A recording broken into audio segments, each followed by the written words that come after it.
Korea Utara putuskan hubungan diplomatik dengan Malaysia. Rusia tegangan tinggi dengan menarik duta besarnya dari Washington. Biden menyerang Putin dengan mengatakan Putin itu pembunuh. Timur Tengah sekarang memanas, mulai bedil-bedilan lagi. Ledakan bom di mana-mana di banyak negara. Lalu tim Detasmen Khusus atau Densus 88 Polri menjemput 26 terduga teroris yang berafiliasi dengan ISIS di Makassar dan Gorontalo beberapa minggu lalu. Para terduga teroris ini diketahui berasal dari kelompok bernama Ihwal Pakwato yang bekerja sama dengan Jamaah Ansarud Daulah atau JAD. Ternyata tetap aja ada bom gereja di Makassar, tetap kecolongan. Kemudian juga ada ledakan besar di kilang Balongan, mirip kilang minyak Aramco yang di drone. Ada apa sih sebenarnya yang terjadi? Sebentar, kita nggak mau komen dulu ke sana detailnya. Sabar ya, sebenarnya kita udah tahu, tapi sabar ya, itu kita skip dulu. Baiklah, kita tambah lagi fakta yang lain. COVID di Tiongkok terpaparnya turun drastis. COVID di Amerika dalam 2 bulan ini terpaparnya juga turun drastis. Namun di Arab Saudi masih ketat membatasi penerbangan internasionalnya.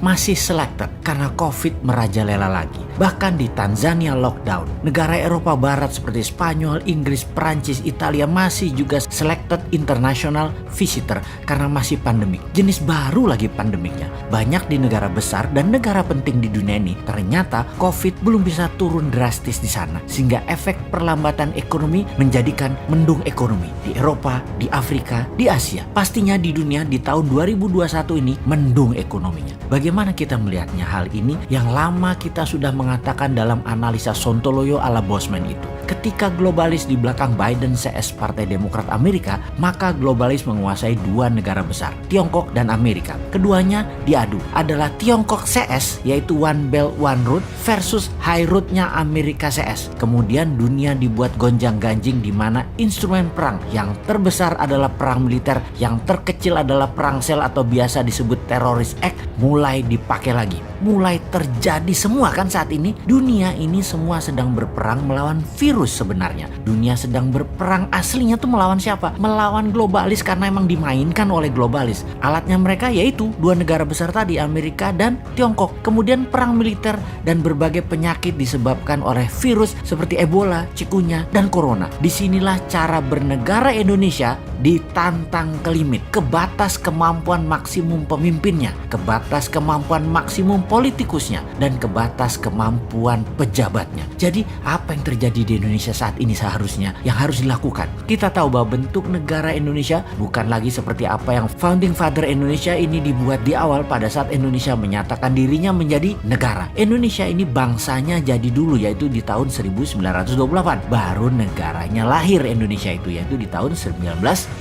Bergesernya bernegara saat ini karena kekuatan parlemen yang menguat ditambah kekuatan partai yang mencengkram dunia perpolitikan di Indonesia. Kita bukan lagi bentuk negaranya presidensial, tapi parlementer. Karena itu ketika parlemen bertaring terlalu kuat, siapapun presidennya tidak akan bisa main gigi 5. Full throttle itu tidak mungkin. Tetap harus bagi-bagi kekuasaan dan bagi-bagi permen keuangan. Lalu yang jadi masalah adalah pengetahuan bernegara masyarakat juga parah, dibuat jadi rendah. Jadi yang memegang kendali bernegara tinggal mainin aja apa pendapat rakyat, apa pendapat mereka. Rakyat manut, nonton, gak bisa buat apa-apa. Contohnya mulai digulirkan wacana presiden 3 kali, di mana muncul kampanye mempropagandakan bahwa calon terkuat Jokowi Prabowo di tahun 2024. Lalu ada berita mengejutkan kalau Jokowi mencalonkan ketiga kalinya, hasil survei ternyata nama SBY melawan dengan kuat. Bahkan saat ini leading. Nah lo bingung gak tuh kaum old mind? Kalian ini gak pernah selesai berdrama ya. Lalu kaum new mind bagaimana? Diam aja sih saat ini. Incumbent dan oposisi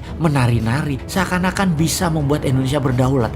Ternyata sulit juga ya. Banyak orang yang gak tahu kalau saat ini Indonesia dipengaruhi Tiongkok dan IMF secara absolut. Banyak yang gak sadar dan banyak yang gak tahu. Paling banyak adalah yang gak peduli. Begini deh, kan 3 kali presiden menjabat masih wacana. Bagaimana kalau kita tambahkan wacana lagi, yang lain lagi? Ini kalau old mind punya nyali dan old mind punya kesadaran bernegara, yaitu cinta rakyat. Saat ini old mind berkuasa 100% di parlemen dan di pemerintahan. New mind di pinggiran, tak bertaring, tak berkuasa. Namun demi bangsa dan negara, beranikah sistem bernegara kita Indonesia tercinta ini untuk pilpres nanti lepas threshold 20% suara parlemen untuk calon presiden bisa dicalonkan. Suara 5% saja dan boleh mengajukan sepasang. Jadi banyak partai tidak harus berkoalisi. Terbukti 4 kali pilpres gabungan partai-partai calon presiden dan wakilnya tidak pernah terlalu cantik pasangan keduanya setelah menjabat. Jadi bagaikan pasangan nikah tanpa cinta. Ya sudah, sekarang kita usulkan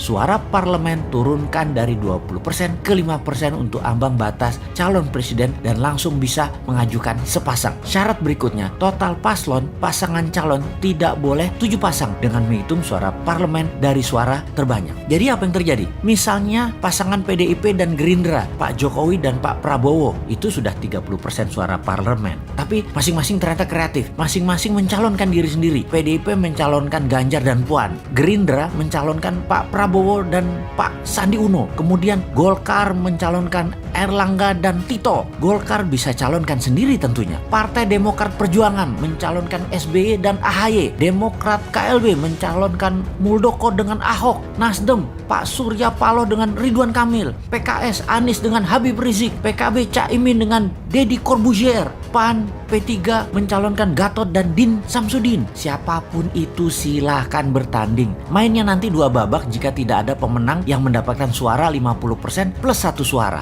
Jadi tanding ulang 2 yang teratas. Dengan demikian peluang putra bangsa terbaik untuk bisa membangun bangsa negara menjadi terbuka lebar. Lalu kita dengan santainya bertanya, maaf itu semua calon tadi rasanya old mind semua deh. Yang new mind mana? Oh ada, bagaimana kalau Pak Jokowi 3 kali wakilnya si Sontoloyo ini? Piye Pak? Cocok iki kombinasinya.